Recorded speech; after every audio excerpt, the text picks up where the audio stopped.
This is actually the last video that we're going to be doing on this topic of why God allows pain and suffering. Okay, it's the last that we're using, or we're going to be referencing Dr. Charles Stanley, some of his comments on it. We're going to be moving into a different topic coming up. Next time around, we'll be taking a look at gaslighting. But today we wanted to spend some time with this thing about pain and suffering and why God allows it. So one of the things that we're going to be considering in the short clip that we have for today is that God allows pain and suffering in our lives for the outcomes that he knows that he's seeking through our pain and suffering. Now, this gets a little bit complicated to process sometimes. And so, I hope to be able to make it as clear as possible. But if not, we will probably come back around to it in a future broadcast and talk more about that. So let's just go ahead and we'll jump in and see what we can learn today.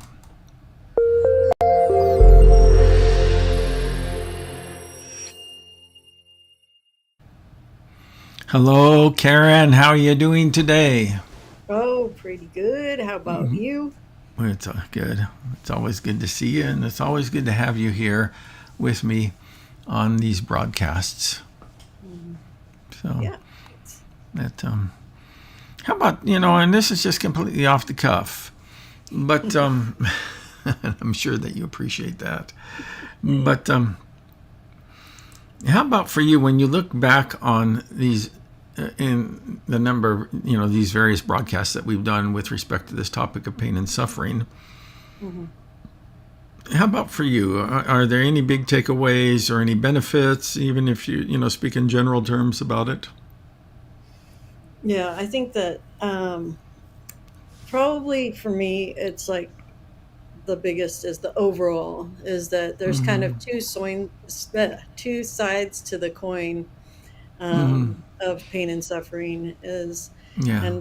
and part of it is what your perspective is. But yeah, I would say that it's easy to get locked in on the unpleasant parts of it, Yeah. and it takes a lot more work to be able to see that there are benefits to suffering and pain. It takes a lot more work to get beyond betrayal. hence, hence the name of this project. Yeah, right. I really believe that. Matter of fact, I just interviewed a guy yesterday, or maybe the day before. I can't remember for sure. And he was molested by his male babysitter when he was 5 years old. Wow. And as a result of that, he was suicidal from that time on Wow. until he became a Christian at age 25. You know what I think I will do is that I think I'm going to post his story in our Beyond Betrayal group, because even though I'm developing a different project with some of these folks that I'm talking to, for the name of that project is Why Think Differently. And in our culture is that there's a lot of pressure to think a particular way, but about life and about God and about faith and about Jesus and about morality and all of that stuff. But I want to challenge people to think differently. And he has come through on the other side. That's so wonderful. That's such a wonderful message to hear, that you can get to the other side regardless of the tragedy and the pain and suffering that you've experienced, Yeah. So, Yeah. but How about for you? What's takeaway from this series? okay, one of the big things for me is that I just noticed that I scrolled over something and made it go out of whack. There's just so many buttons.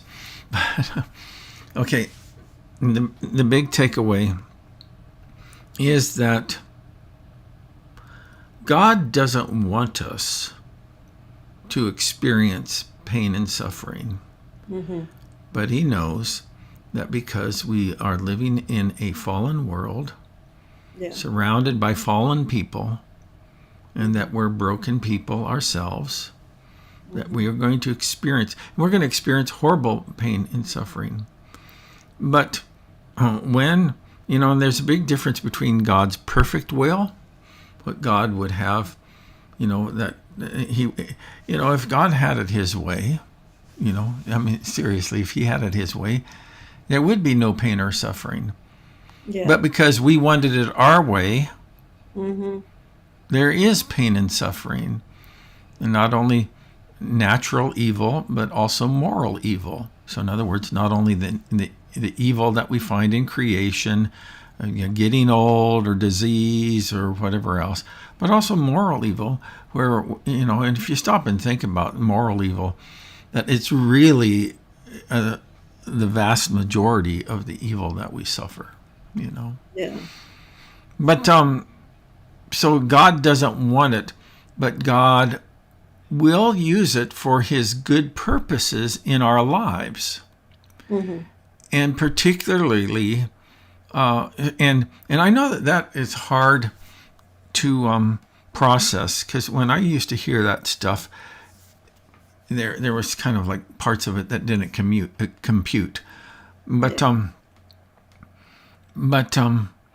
because I wanted a God who would shield me, Mm-hmm. protect me from all hurt, Mm-hmm. and nobody gets a free pass in life like that. Right. So how do we square that God didn't protect me from hurt? And so how has God failed me? I think that the solution to that, and we can talk about this. I know that you wanted to talk about some of this in a future broadcast, but the solution to that is we have to ask ourselves, what type of God do we serve? And if God is all good, and that if he's all powerful, and if he's all loving, then God knows how to accomplish his good and loving purposes for our lives through the pain that we suffer. Yeah. And that's a lot to unpack. There's just a whole lot there, and it's actually taken me a long, long time, but to kind of like figure out some of that stuff. But and I've had the help of some extremely gifted people who helped me to kind of like walk through that. But I think that we need what Christians might say is a more robust theology of pain, or a more robust theology of suffering. And most of the people that you hear on TV or whatever is that they kind of like have this approach to it, is that if you just believe enough that you won't experience that, Like a prosperity gospel kind of. Yeah. Believe it and you'll receive it. Good things are coming your way. All your dreams are coming true, and that your breakthrough is just after your breakdown, and all of those, and some of those statements are true, but they also give people a false impression about God. Now, that was a long answer to your short question. So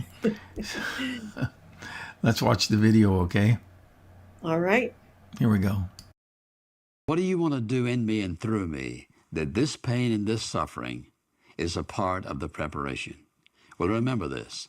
Pain and suffering will either make us better, or the wrong response, it'll make you bitter. And you do not want that in your life. Remember, God has a purpose. He didn't say I'd understand it. He does have a purpose, and he'll turn it for your good if you will respond in a matter of thanksgiving and praise, even though you don't understand it. That's not the issue. He didn't say I'd understand it. He says trust him, and he'll turn it for your good. Yeah, that's good. I think he's right on, and there's really a lot there. What are some takeaways that you had when you watched that clip? Yeah. I mean, I love it will either make you better or it will make you bitter.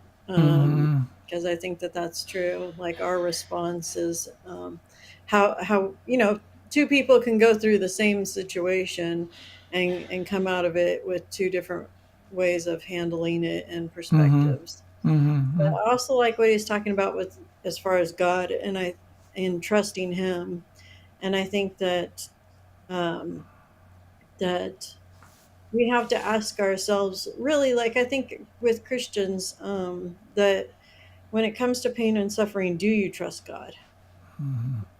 Because Yeah. it's one thing to be like, yeah, I trust God when everything's going well. But when you're going through pain and suffering, do you really trust that God is good and that He has a good plan and that His good Mm-hmm. plan includes your current situation? Mm-hmm.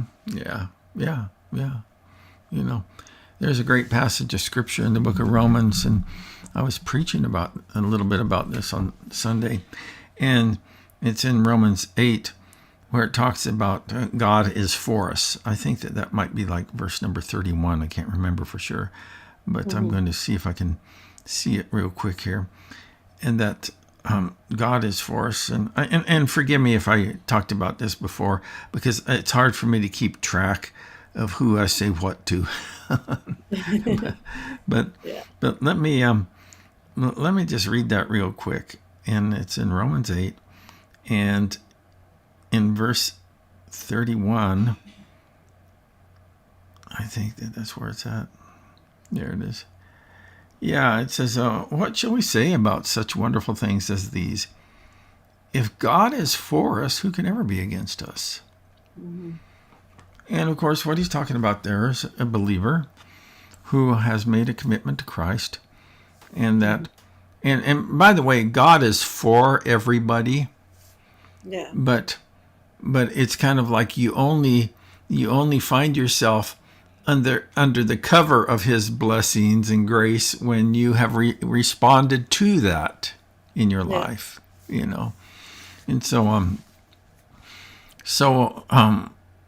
and it is a severe mercy of him to Hmm. allow to not allow us to not allow the wrong paths that we've chosen for ourselves to work. I mean, it's a severe mercy for him to say, okay, if you want to go down that path, you can, but I'm not going to make Yeah. it work for you. you know, Right. you know, you know. Yeah. In that there's another passage, that trust in the Lord with all your heart and lean not on your own understanding. In all Hmm. your ways, acknowledge Him, and He will make your path straight. You know, Yeah. so. Yeah. But what we're talking about here is it says, what shall we say about such wonderful things as these? If God is for us, then who can be against us? Then what happens in the balance of that chapter, he goes through all of this stuff that are good things and horrible things, Hmm. you know. Yeah. And so God doesn't protect us, but He Hmm. has. Yeah, He doesn't protect us from all hurt, Hmm. but He has our best interests at heart through those Yeah. hurts, and He can leverage that to our benefit, Yeah. you know. So Yeah. it goes back to this whole question about whether or not that we really truly believe deep down in our being that God is good and He's loving. Yeah. For You sure. know, yeah. So Yeah. I liked what Dr. Stanley said in that passage of scripture too, is that even if we don't understand God's good purposes, probably when you were growing up, you didn't understand the good purposes that your parents had for you. Hmm. I don't know if sometimes they understood it.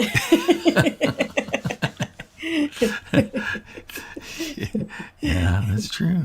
And Uh, actually, the Bible even says that our earthly fathers disciplined us as they thought best. Right. Yeah. And sometimes their judgment about how to guide us is flawed, Right. horribly flawed. But then that same passage says that but God disciplines us for our good, that we may share in His holiness. Yeah. And so, and it's not like, you're so bad, I'm going to, beat you into goodness. That's not what God is doing. He says that He is, that word holiness is really off-putting to a lot of people because it has such, kind of like religious connotations, holier than thou type of thing. Mm-hmm. But what if we exchanged that word holiness for wholeness? Mm-hmm. Yeah. And so what God is trying to do, He's trying to bring us into wholeness in our lives. Right. And not only in our personal lives, but also how we conduct our relationships with others. Mm-hmm. Yeah. And I do think that failed relationships, whether they are in marriage or in employment situations or friendships, Mm-hmm. can be a valuable learning experience for us to grow in our wholeness. Yeah. Yeah. Tell me some of your thoughts. Yeah. It definitely can help you to depend more on God as well. Mm-hmm. And then, you know, uh, it wasn't really until I became a mom that I started relating a little bit more to, you know, uh, the difficulties that it must be for God to have to do some of these things and navigate some of the things that we go through and Mm-hmm. stuff. And I think, in every relationship there are a lot of challenge. There's challenges. Mm-hmm. I feel like that my hardest relationships are the ones that I'm the most close to. Yeah. Yeah. you know, it takes a lot of work, and Mm-hmm. yeah, I don't know. I'm kind of struggling a little bit to put it into words, but I do think that God cares a lot about us, and that He is working through all of these situations to, like you said, bring us to wholeness, Mm-hmm. refine us, and uh, help us to grow and to be better. I think it does mean we have to stay on the right road, though. Yeah. Yeah. There's a phenomenon out there called free range parenting. Have you heard of that? Like free range chickens. Yeah. Yeah. Are they grass fed? Yeah. Free free range parenting is just kind of like, parents who just cut their kids loose and let them find their Yeah, own way. You know, yeah, the problem with that is that it's making the assumption that, first of all, that the people out there in the world are going to be safe for your kids to be in contact with, hmm you know. But also is that you don't have anything, that you don't really have any structure to offer them in their lives, yeah. you know.